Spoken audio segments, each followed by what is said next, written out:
बोलो जयकारा बोल मेरे श्री गुरु महाराज की जय।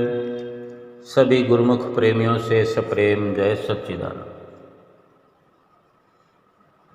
सुमरन के लिए एक अच्छी तैयारी करना बहुत ही अच्छा अनुशासन रखते हुए शुरुआत करना बहुत अहम है। सुमरन तो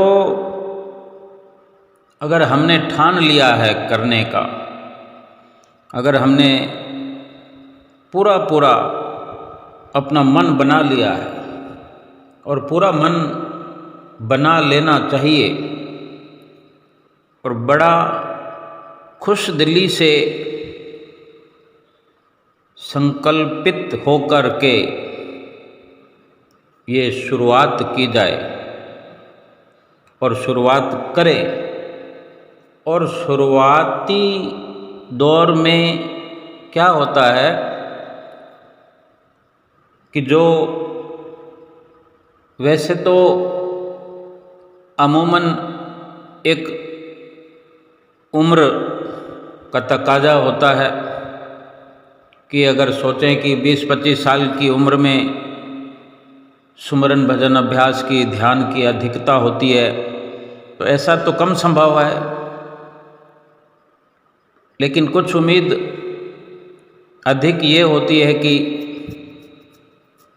40 साल की उम्र में, 35 साल की उम्र में या 50 साल की उम्र में, और इससे अधिक उम्र में ही सुमिरन की ओर रुझान बढ़ता है। वैसे तो हर एक के लिए अपना अलग अलग नज़रिया है। 20 साल की उम्र में भी सुमरन करने वाले करते ही हैं, लेकिन अधिकतर कुछ उम्र होने पर ही इस पड़ाव पर हम पहुंच पाते हैं।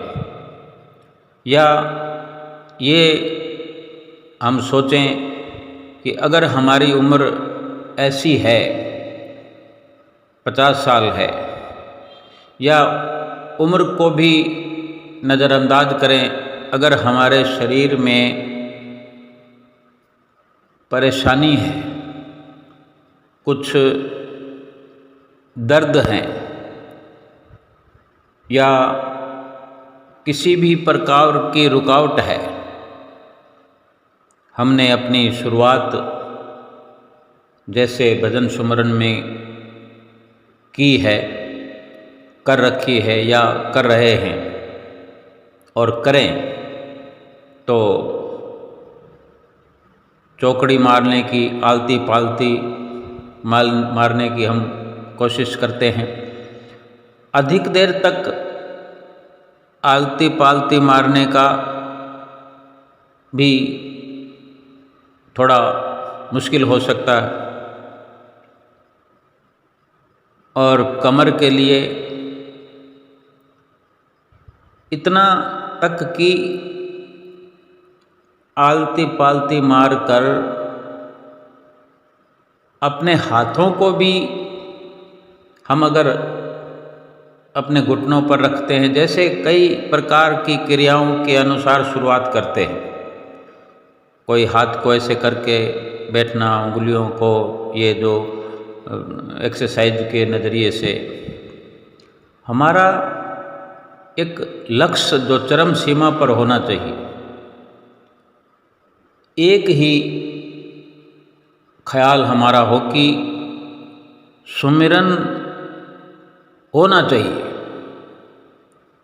किसी भी प्रकार से सुमिरन भजन ध्यान करना ही करना है, और उससे पहले अपने लक्ष्य पर पहुंचने से पहले बैठने के साथ ही हर प्रकार से जांच करें, चाहे जितना समय लग जाए।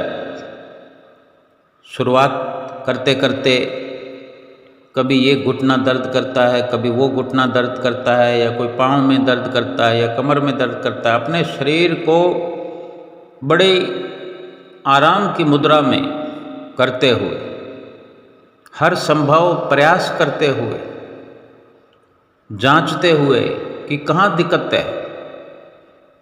कमर में दर्द है तो पीछे अपनी टेक लगाने के लिए किसी भी प्रकार की सुविधा का ख्याल रखते हुए, चाहे तकिया सिराना लगाना पड़े, पिल्लो लगाना पड़े, पीछे एक लगाना पड़े, दो लगाना पड़े, पिल्लो को भी पीछे कैसे लगाना है, खड़ा करके पीछे टेक लगाएं, एक सिराना आड़ा लगा दें।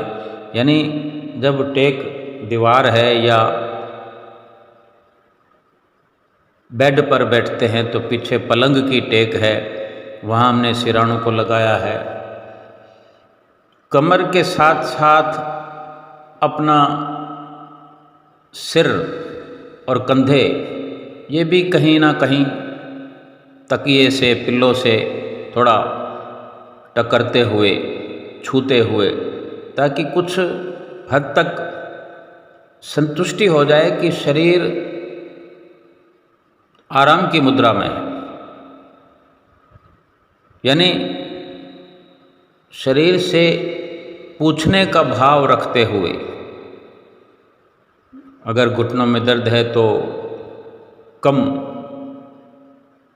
कम अगर आलती पालती मारने की आदत है या थोड़ी दिक्कत होती है तो थोड़ा रिलैक्स होते हुए अपनी टांगों को, घुटनों को लंबा करते हुए, और लंबा करने पर भी कहीं पाँव इधर होता है, कभी उधर होता है तो थोड़ी असुविधा महसूस होती है। बिल्कुल अच्छे से हाथों को कई बार अपने घुटनों पर रखने में भी दिक्कत होती है, हाथों का भार भी, क्योंकि जो ये श्वासों का जो अभ्यास है, इस वक्त जो ध्यान अपना मस्तक पर लगाते हुए, साथ में श्वासों पर नज़र रखते हुए, बिल्कुल सूक्ष्म ये वातावरण बनता हुआ कि इंसान उड़ता नहीं है लेकिन उड़ने जैसी प्रक्रिया, क्योंकि अपने भीतर जो है वो उड़ने जैसा ही प्रयास हो रहा है। श्वास जो नीचे से ऊपर की ओर जाता है, जा रहा है, तो वास्तविकता तो यही है कि अपने भीतर से बिल्कुल हल्कापन हो रहा है। जब जब अपना ध्यान या सुरती इस शरीर के नीचे के हिस्सों में हुआ करती है तो ये बहुत भारीपन महसूस करता है। और इस भजन ध्यान की प्रक्रिया में बार बार सुरती का अप होना, नीचे से ऊपर की ओर जाना और ऊपर ठहराव होना, तो कहीं पीछे छूट जाता है ये भारीपन, और ऐसे हल्केपन को महसूस करते हुए हर चीज़ भार लगने लगती है। ये शरीर फिर कहीं ना कहीं महसूस करता है कि हल्के से हल्के कपड़े धारण किए जाएं, बिल्कुल हल्का वातावरण हो। तो ये अपने हाथ भी अपने घुटनों पर या अपनी जांघों पर नहीं बर्दाश्त होते तो कहीं ना कहीं इनको भी साइडों में रख दिया जाए।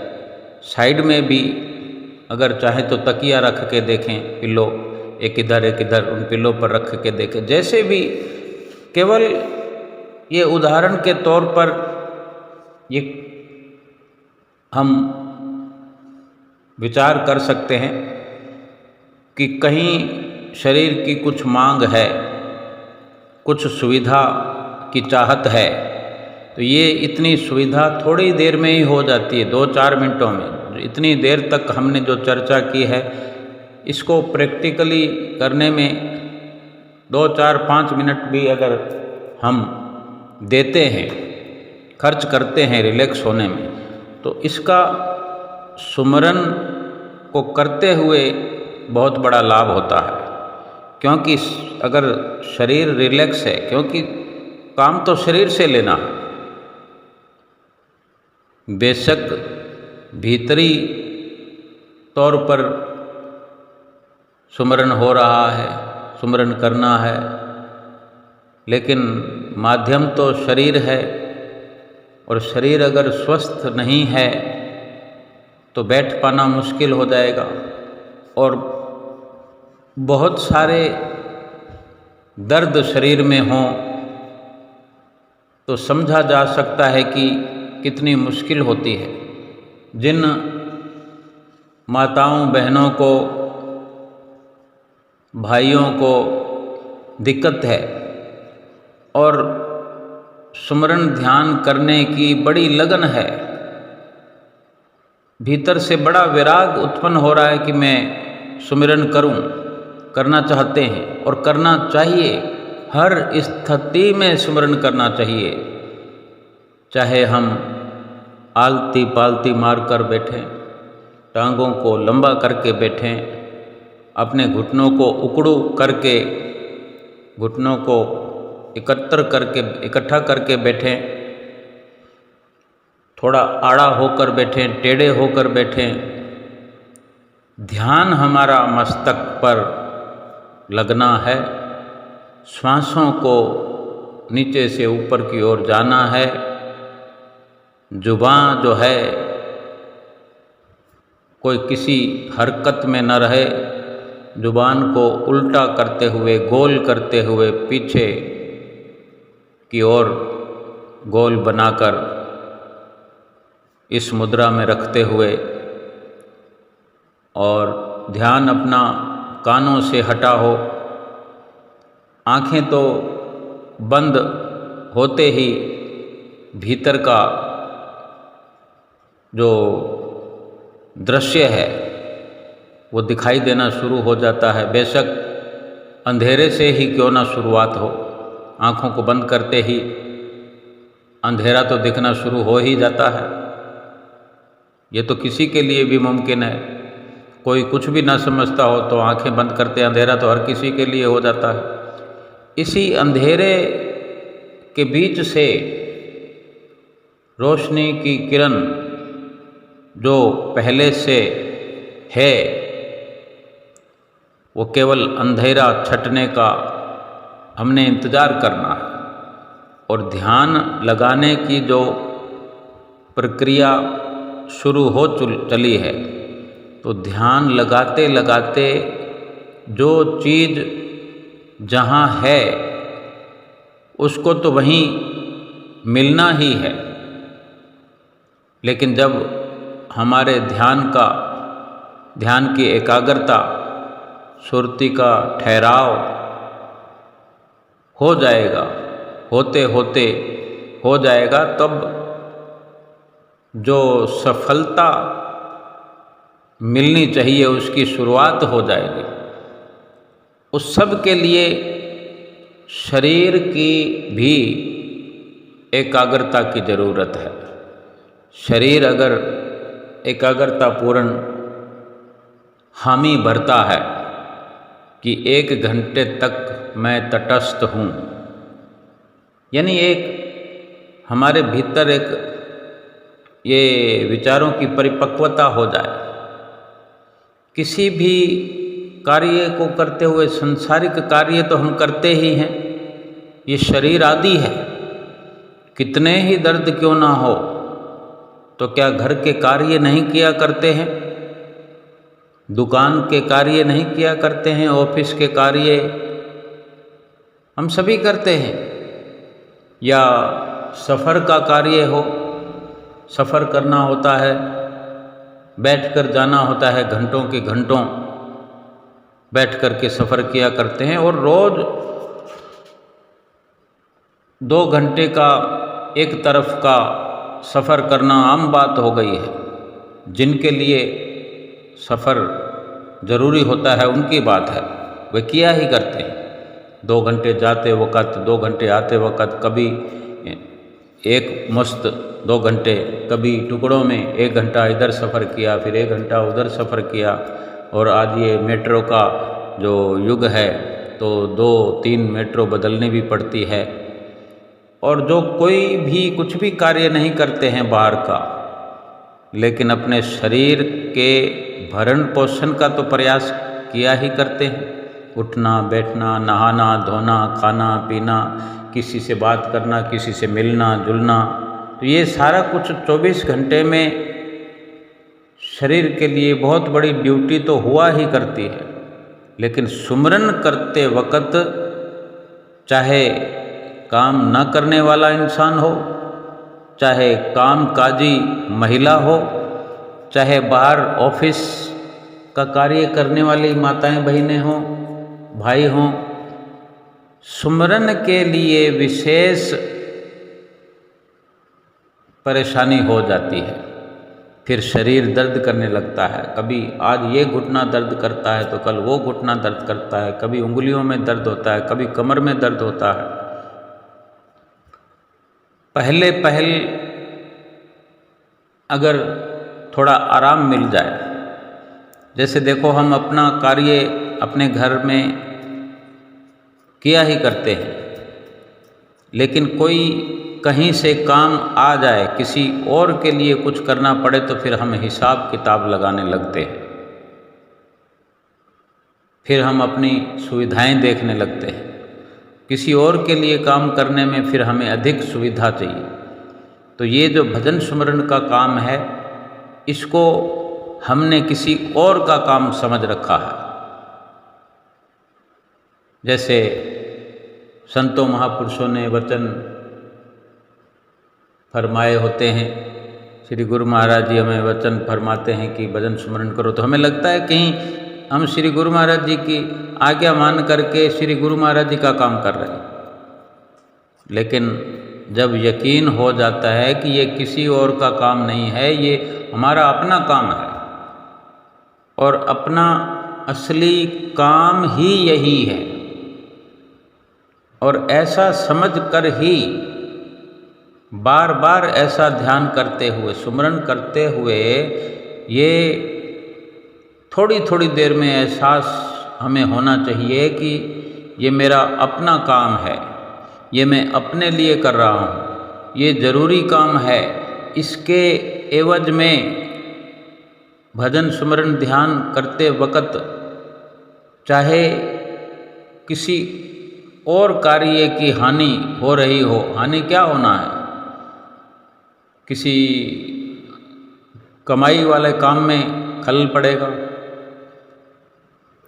या किसी से बातचीत करने के प्रोग्राम में कुछ कमी आएगी, या कुछ दृश्य संसारिक कोई समाचार, कोई फिल्म वगैरह, यही सब होना है।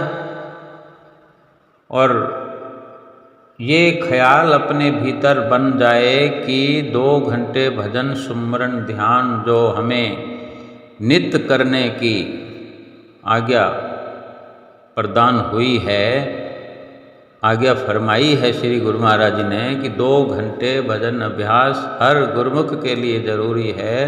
तो ये हम सोचें कि 2 घंटे में कितना कर पा रहे हैं, और जितनी त्रुटि, जितनी कमी हो रही है, इसका अफसोस करते चले जाए। ये न सोचें कि मैंने 1 घंटा कर लिया, आज मैंने 1 घंटा पूरा कर दिया। साथ में ये भी सोचें कि 1 घंटे का हमने नुकसान कर लिया, क्योंकि 2 घंटे जब आ गया है और हम 1 घंटा ही कर पा रहे हैं, तो 1 घंटा तो रह गया ना, उसका अफसोस करते चले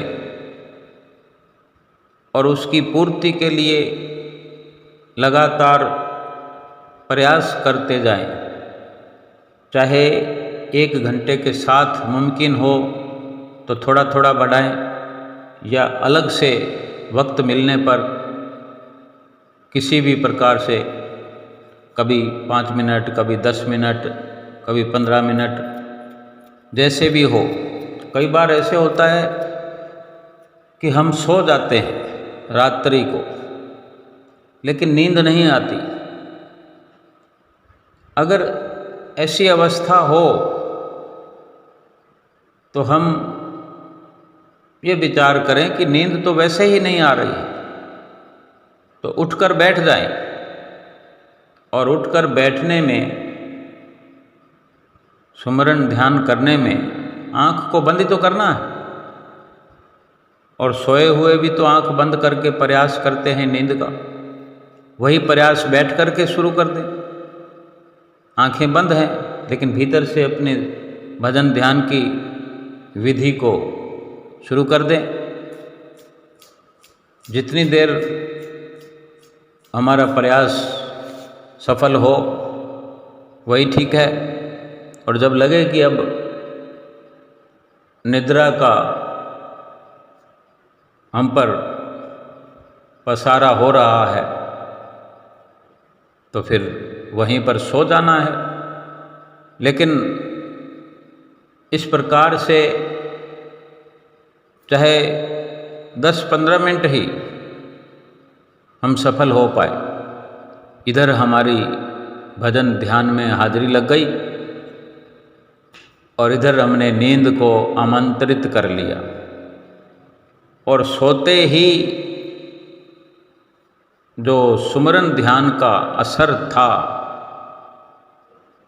वो हमारी नींद में भी चालू रहेगा, क्योंकि बीच में किसी ख्याल को आने नहीं दिया हम, और यूं सो जाते हैं सीधे ही, चाहे नींद आए या ना आए।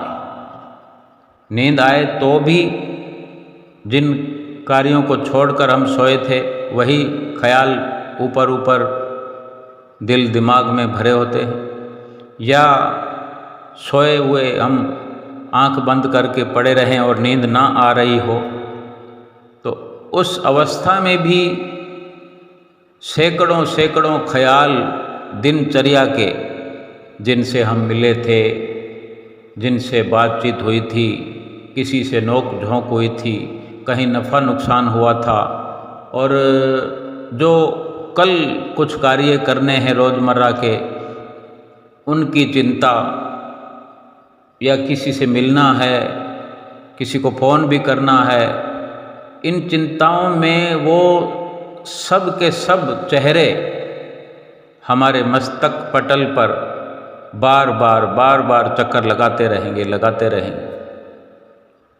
तो हमारी सुरती, हमारा ध्यान बिना सुमरन किए ही उनमें तो लगा ही रहेगा, संसार में, संसारिकता में लगा ही रहेगा, और ये दिन भर भी लगा रहता है। सोते सोते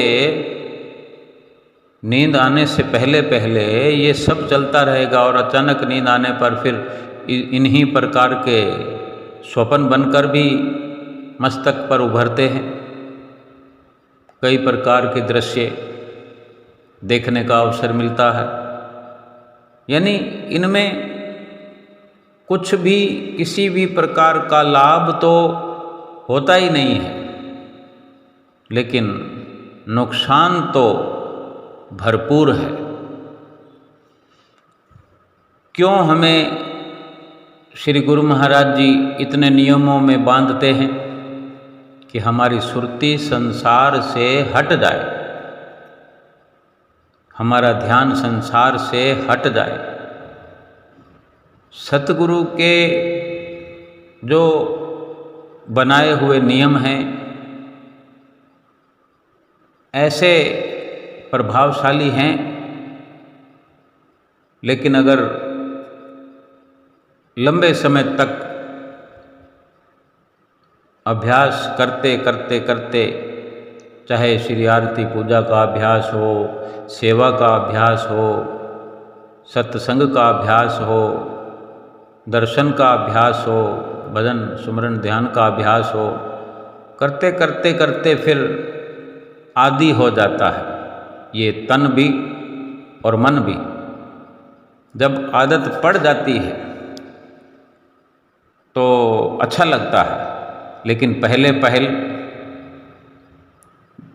जैसे श्री आरती पूजा का नियम है तो पूरा समय खड़े होना श्री आरती में, चाहे हम अपने घर में हों, चाहे कुटिया में हों, चाहे दरबार में भी क्यों ना हो, पहले पहले यही लगता है कि बहुत देर हो गई, कब खत्म होगी श्री आरती पूजा, कब समाप्त होगी।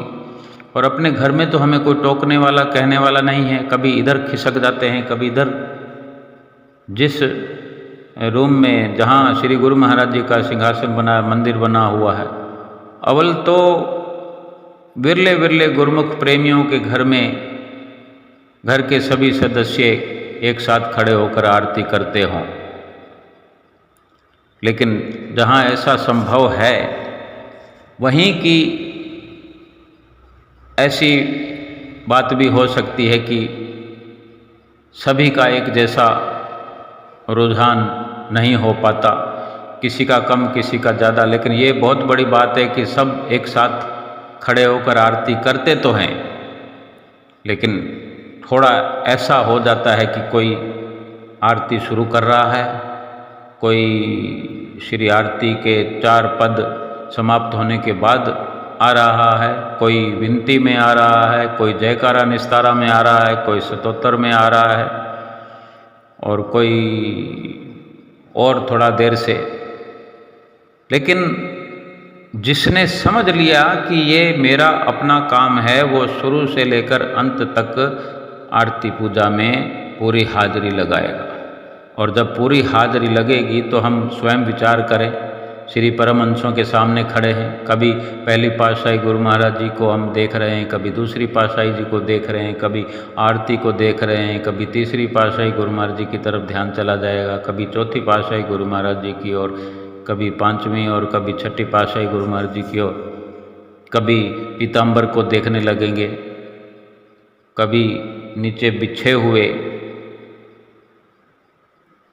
तौलिए पर, टॉवल पर हमारी नज़र जाएगी, कहीं कुछ साफ सफाई की बात समझ में आएगी, कोई पर्दे पर, जो पर्दे खुले हैं, कम खुले हैं, ज़्यादा खुले हैं, कहीं ना कहीं जहाँ भी ध्यान जाएगा, जहाँ भी श्री गुरु महाराज जी के सिंहासन पर, मंदिर जी में, कभी श्री आरती में, कभी आरती की जोत में, कभी घी खत्म होता हुआ दिखाई देगा, जोत जलती हुई जोत टिमटिमाने लगेगी। जहाँ भी ध्यान जाएगा, संसार से तो ध्यान हट रहा है ना,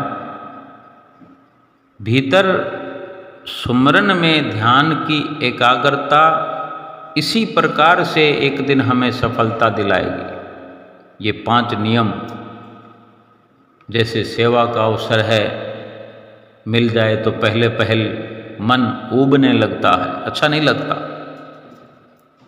लेकिन जिस दिन ये समझने लगते हैं कि ये मेरा अपना काम है, इस सेवा के करने से मेरा शरीर स्वस्थ हो जाएगा, शरीर पर आने वाले कष्ट मेरे धुल जाएंगे, आने से पहले ही दूर दूर से ही वो कष्ट हमें सलाम करके चले जाएंगे।